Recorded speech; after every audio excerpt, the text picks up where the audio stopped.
नमस्कार। आज के इस व्याख्यान में आप सभी का स्वागत है। नीति शतकम के श्लोकों की व्याख्या के क्रम को आगे बढ़ाते हुए अब मैं चतुर्थ श्लोक का पठन कर रही हूँ।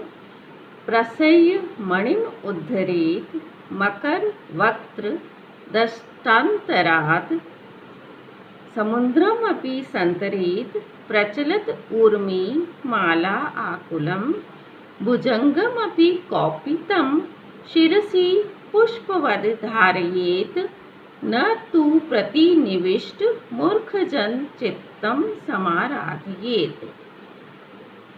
अन्वय के साथ इसका शब्दार्थ प्रस्तुत है।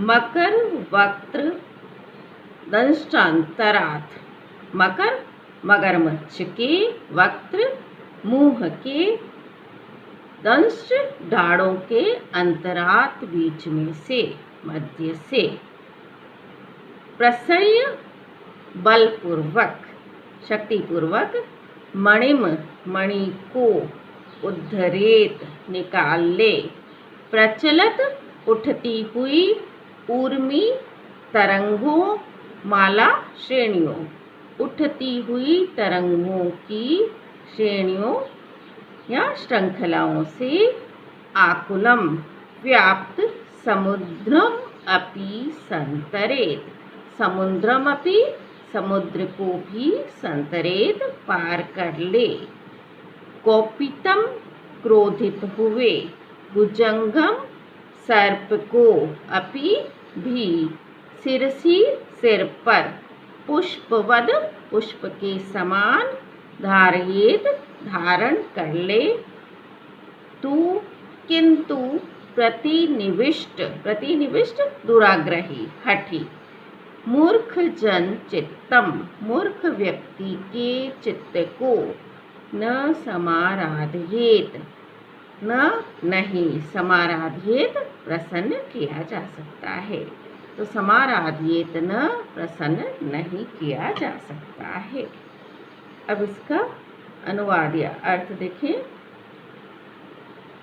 मनुष्य यदि चाहे तो मकर वक्त्र दंष्टान्तरात्, मगरमच्छ के मुंह में स्थित दंष्ट दाढ़ों के अंतरात भीतर से, प्रसह्य मणिम उद्धरेत बलपूर्वक मणि को निकाल ले, प्रचलत ऊर्मी माला आकुलम प्रचलत उठती हुई, चलती हुई अर्थात चंचल, ऊर्मी माला तरंगों की पंक्तियों से, आकुलम व्याप्त, समुद्रम अपि संतरेत समुद्र को भी पार कर ले, कौपितम भुजंगम अपि क्रुद्ध सर्प को भी, शिरसी सिर पर, पुष्पवद धारयेत फूल के समान धारण कर ले, तू किंतु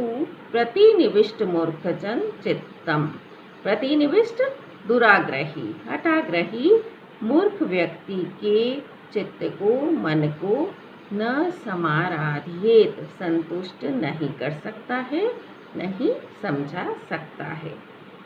अब इसकी व्याख्या या भावार्थ देखिए। इस पद्य में मूर्ख व्यक्ति की हठाग्रहिता, दुराग्रहिता, उसके अड़ियल स्वभाव, उसके जिद्दी स्वभाव को प्रस्तुत किया है। मूर्ख व्यक्ति को किसी भी परिस्थिति में, किसी भी प्रकार से नहीं समझाया जा सकता है, प्रसन्न नहीं किया जा सकता है, अपने वश में नहीं किया जा सकता है, संतुष्ट नहीं किया जा सकता है, क्योंकि वो सदैव जिद्दी ही बना रहता है और जिद्दी स्वभाव का ही अनुकरण करता है। कवि ने इसको विभिन्न उदाहरणों के माध्यम से समझाया है। मनुष्य चाहे संसार में जितने भी दुष्कर कार्य है, कठिनतम कार्य है, उनको भी बड़े प्रयास पूर्वक, साहस पूर्वक कदाचित संभव कर ले, उन कार्यों में भी सफलता प्राप्त कर ले। जैसे मगरमच्छ की मुख में फंसी हुई मणि को निकालना अत्यंत कठिन कार्य है।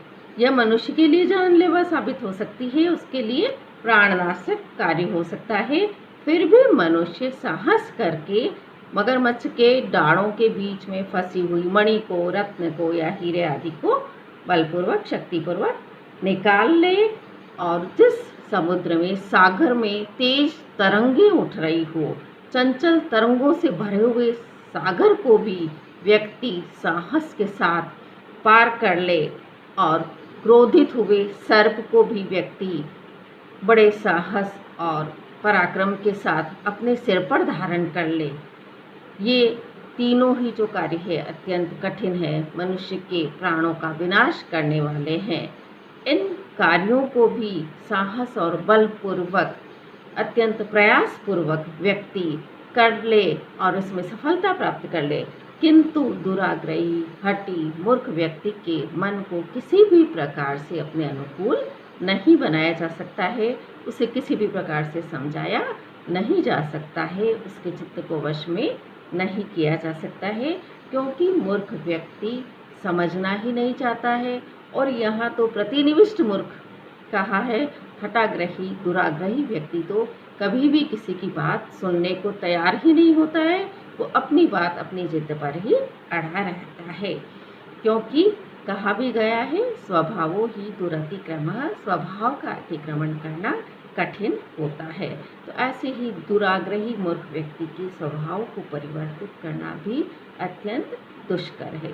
तो यहाँ कठिनतम कार्यों को भी मनुष्य सफलतापूर्वक संपन्न कर ले, फिर भी मूर्ख व्यक्ति को समझाने का प्रयास एक तरह से उसका निरर्थक ही होगा, व्यर्थ ही होगा। अब अगला श्लोक में पढ़ रही हूँ।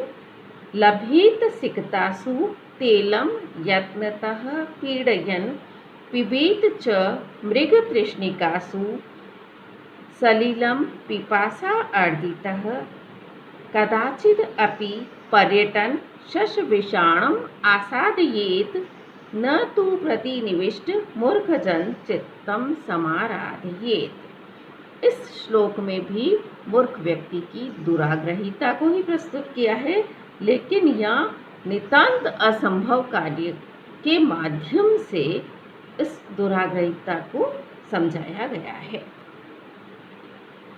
यहाँ मैं अन्वय के साथ शब्दार्थ प्रस्तुत कर रही हूँ।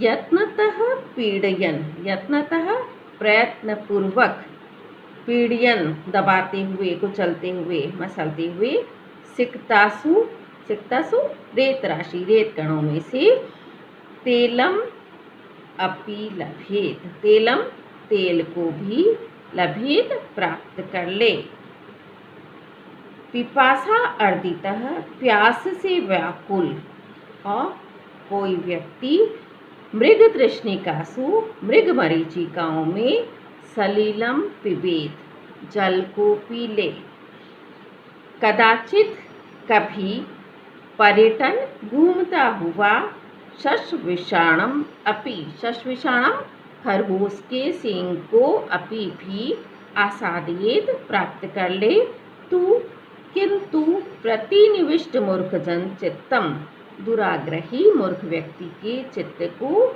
न समाराधयेत, समाराधयेत न, नहीं समझाया जा सकता है। अब इसका अनुवाद इस प्रकार से है।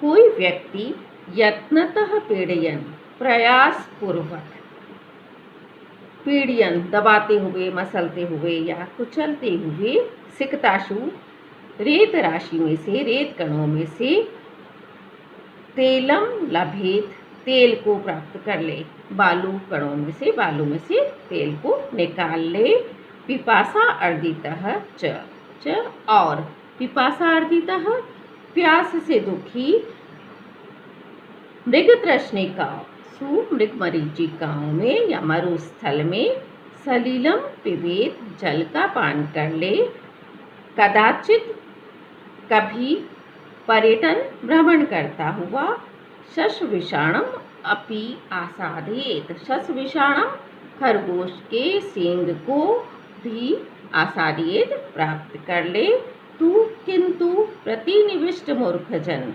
दुराग्रही, हठाग्रही मूर्ख व्यक्ति के मन को न समाराधयेत, प्रसन्न नहीं कर सकता है। अब इसकी व्याख्या इस प्रकार से हम लिख सकते हैं। महाकवि भर्तृहरि यह कहना चाहते हैं कि व्यक्ति संसार में जो नितांत असंभव कार्य है, कदाचित अत्यंत प्रयास पूर्वक उन असंभव कार्यों को भी संभव बना ले, संभव कर दे, जो वास्तव में संसार में किए ही नहीं जा सकते हैं या हो ही नहीं सकते हैं। जैसे बालू में से कभी तेल नहीं निकाला जा सकता, मृगमरीचिका में, मरुस्थल में कभी पानी प्राप्त नहीं हो सकता, मृगतृष्णा में पानी नहीं मिल सकता, और ऐसे ही खरगोश के कभी सींग नहीं आ सकते हैं। तो ऐसे नितांत असंभव कार्यों को भी यदि कोई व्यक्ति अत्यंत प्रयासपूर्वक कदाचित कर ले, उसमें भी कदाचित वो सफलता प्राप्त कर ले, किंतु हठाग्रही, जिद्दी, दुराग्रही, मूर्ख व्यक्ति के हृदय को वो कभी भी संतुष्ट नहीं कर सकता है। तेल में से इसमें बालू में से तेल को निकालना, मृगमरीचिका में जल को प्राप्त करके अपनी प्यास बुझाना और खरगोश के सींग प्राप्त करना अत्यंत असंभव, अघटनीय घटनाएं हैं, अघटनीय कार्य है। इनकी अपेक्षा भी दुराग्रही, हठाग्रही, जिद्दी व्यक्ति को समझाना तो नितांत ही असंभव है, नितांत ही दुष्कर कठिनतम कार्य है। किसी भी रूप में उसे नहीं समझाया जा सकता है। उसको समझाना स्वयं के समय का दुरुपयोग करना, स्वयं के समय को ही निरर्थक और व्यर्थ करना है, अपनी क्षमताओं का हास करना है। इसलिए कवि चाहते हैं कि मूर्ख व्यक्तियों को कभी भी समझाने की चेष्टा न की जाए। यहाँ मृगतृष्णिका पर थोड़ा सा टिप्पणी लिखने की आवश्यकता है। मृगतृष्णा से तात्पर्य है कि मरुस्थल में रेत के कणों पर जब सूर्य की किरणें गिरती है तो प्यासे हरिण को सूर्य की किरणों में पानी का भ्रम हो जाता है और वह अपनी प्यास बुझाने के लिए पूरे मरुस्थल में भटकता रहता है। इसे ही मृगमरीचिका कहा है।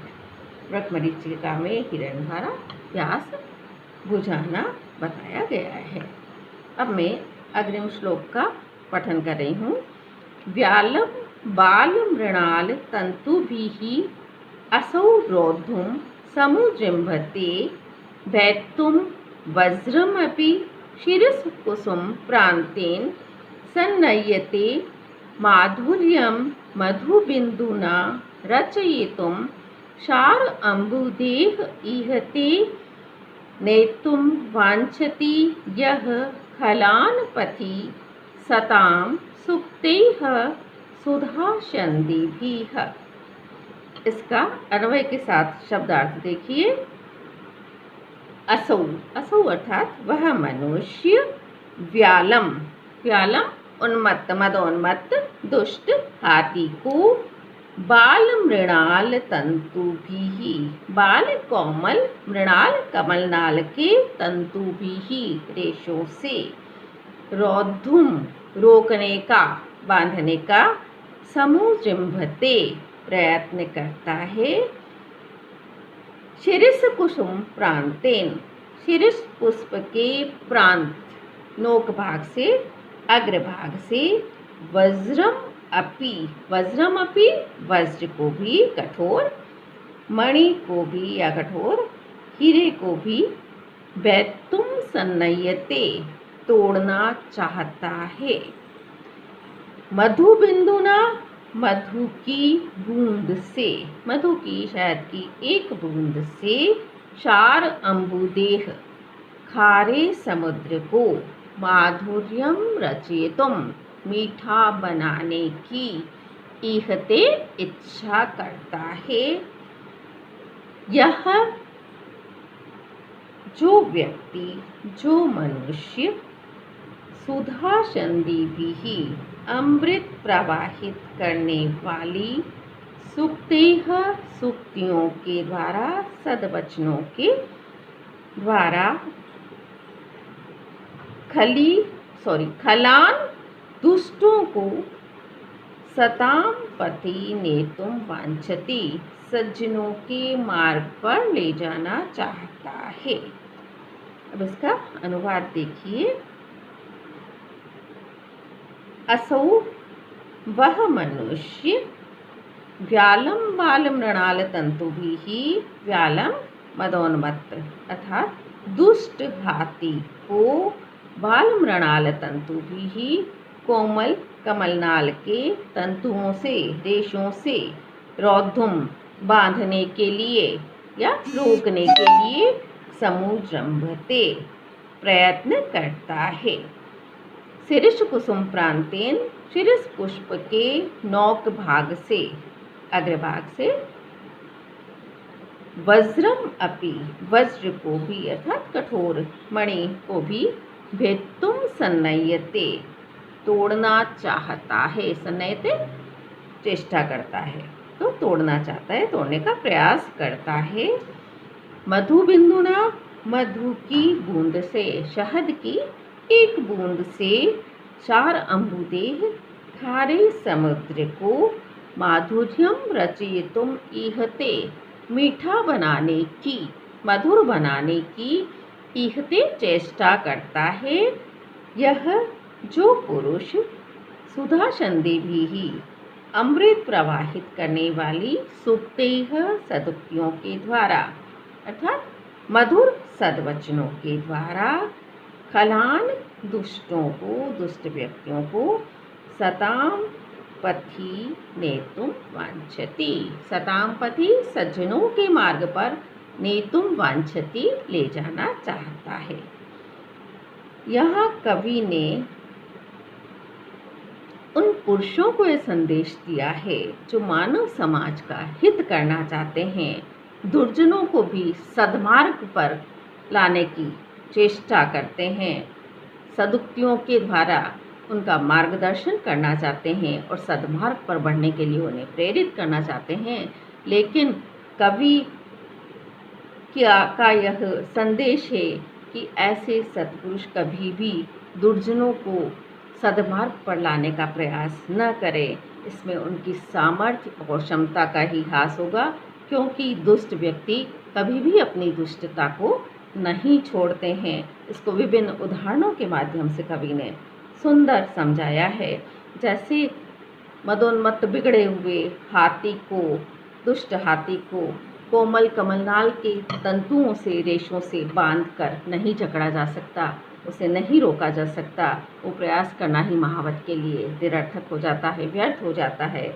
और शिरीष पुष्प अत्यंत ही कोमल होता है, उसके नोक से, उसके अग्रभाग से किसी कठोर मणि को, कठोर हीरे रत्न आदि को नहीं तोड़ा जा सकता।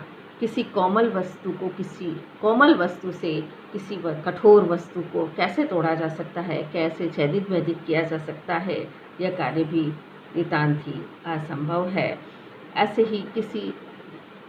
ही शहद की एक बूंद से पूरे विशाल खारे पानी से भरे हुए सागर को, खारे समुद्र को मधुर नहीं बनाया जा सकता है। खारा समुद्र खारा ही रहेगा। एक बूंद शहद की उसमें डाल देने पर उस पर कोई प्रभाव नहीं होगा। ऐसे ही सदुक्तियों का, सुभाषितों का, सद्वचनों का मूर्ख व्यक्तियों पर, दुष्ट व्यक्तियों पर, जो दुराग्रही है, हठाग्रही है, ऐसे दुष्टों और दुर्जनों पर कोई प्रभाव नहीं पड़ता है। यहाँ भी यही सुक्ति चरितार्थ होती है। स्वभावो ही दुरतिक्रमः, स्वभाव का अतिक्रमण करना व्यक्ति के लिए कठिन होता है। दुष्ट कभी भी अपनी दुष्टता नहीं छोड़ते हैं और सज्जन कभी भी अपनी सज्जनता का परिहार नहीं करते हैं। इसलिए दुष्ट व्यक्तियों को समझाना निरर्थक है। अब मैं अग्रिम श्लोक को पढ़ रही हूँ। स्वायत्तम एकांतहितं विधात्रा विनिर्मितं साधनम अज्ञतायाः विशेषतः सर्वविदां समाजे विभूषणम मौनम अपंडितानां। यहाँ मौन व्यक्ति का आंतरिक गुण है, व्यक्ति का अपना गुण है जिसे अपनाकर व्यक्ति समाज में अपनी प्रतिष्ठा और कीर्ति को कायम रख सकता है। इसी बात को कवि ने इसमें समझाया है। अन्वय के साथ इसका शब्दार्थ प्रस्तुत है। विधात्रा विधाता के द्वारा अपंडितानाम अपंडितों अज्ञानियों की अज्ञतायाः छादनम अज्ञता को आच्छादित करने वाला स्वायत्तम अपने अधीन रहने वाला एकांत हितम अत्यंत हितकारी मौनम एव निर्मितम मौनम मौन विनिर्मितम बनाया गया है।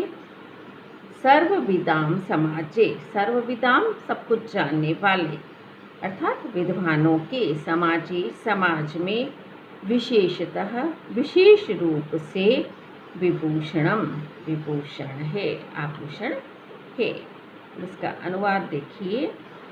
विधात्रा विधाता के द्वारा ब्रह्मा के द्वारा अपंडिता नाम अज्ञानियों मूर्ख लोगों अशिक्षित लोगों की अज्ञतायाः छादनम अज्ञानता का मूर्खता का छादन करने वाला मूर्खता को अज्ञानता को आच्छादित करने वाला ढकने वाला स्वायत्तम अपने अधीन रहने वाला एकांत हितम नितांत हितकारी सदैव ही हित करने वाला और सर्वविदाम समाजे सर्वज्ञ सर्वविदाम सब कुछ जानने वाले अर्थात विद्वत जनों के विद्वानों के समाजे समाज में विशेषतः विशेष रूप से तो विशेष रूप से विद्वानों के समाज में मौनम मौन रूप आभूषण विनिर्मितम बनाया गया है जो अपंडितानाम विभूषणम मूर्खों का अज्ञानियों का विभूषणम आभूषण है। अब इसकी व्याख्या इस प्रकार से कर सकते हैं। यहाँ कवि ने मौन की विशेषताओं का चित्रण किया है। मौन की अनेक विशेषताएं हैं जिससे अपना कर व्यक्ति अपना सम्मान बनाए रख सकता है, समाज में प्रतिष्ठा को प्राप्त कर सकता है और अपनी अज्ञानता को प्रकाशित नहीं करके अपना वर्चस्व कायम रख सकता है। तो मौन की विभिन्न विशेषताएं जो मूर्ख व्यक्ति के लिए विशेष रूप से उपयोगी है। सर्वप्रथम तो मौन स्वायत्तम है। स्वायत्तम अर्थात व्यक्ति के अपने अधीन रहने वाला गुण है।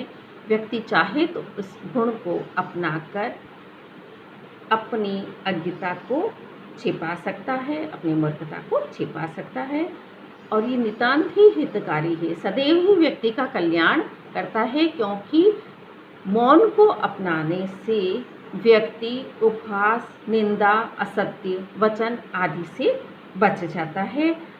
उसकी अज्ञानता को इस प्रकार से मौन छिपाए रखता है और विद्वानों के समाज में तो यह मौन बड़ा ही उपयोगी और सार्थक सिद्ध होता है क्योंकि विद्वानों के समाज में ही अज्ञानी व्यक्ति की पोल खुलने का सदैव उन्हें भय रहता है। किसी भी विषय पर ज्ञान न होने पर असत्य वचन कहने से व्यक्ति बच जाता है या कोई भी मिथ्या कथन करने से वो विद्वानों के समाज में विद्वानों की सभा में हंसी का पात्र बन जाता है। उसकी जो अज्ञानता थी वो जन सामान्य में तो आच्छादित थी, छिपी हुई थी, लेकिन विद्वत जनों में यदि वह असत्य कुछ कहता है तो उसकी अज्ञता सबके सामने प्रकाशित हो जाती है। तो विद्वानों के समाज में अपना वर्चस्व बनाए रखने के लिए, अपना सम्मान बनाए रखने के लिए भी अज्ञानी व्यक्ति को चुप रहना अत्यंत आवश्यक है। इस प्रकार अज्ञानियों के लिए, मूर्खों के लिए तो कवि ने मौन को आभूषण स्वरूप बता दिया है। जैसे आभूषण या अलंकार व्यक्ति की शोभा बढ़ाते हैं, वैसे ही मौन भी मूर्खों और अज्ञानियों की शोभा बढ़ाता है। अन्यत्र भी एक सूक्ति में कहा गया है, तावत च शोभते मूर्खो यावत किंचित न भाषते, जब तक मूर्ख व्यक्ति कुछ नहीं बोलता है तभी तक वो शोभा देता है। जैसे ही बोलता है उसकी अज्ञता सबके सामने प्रकाशित हो जाती है और वह उपहास का भागी बनता है।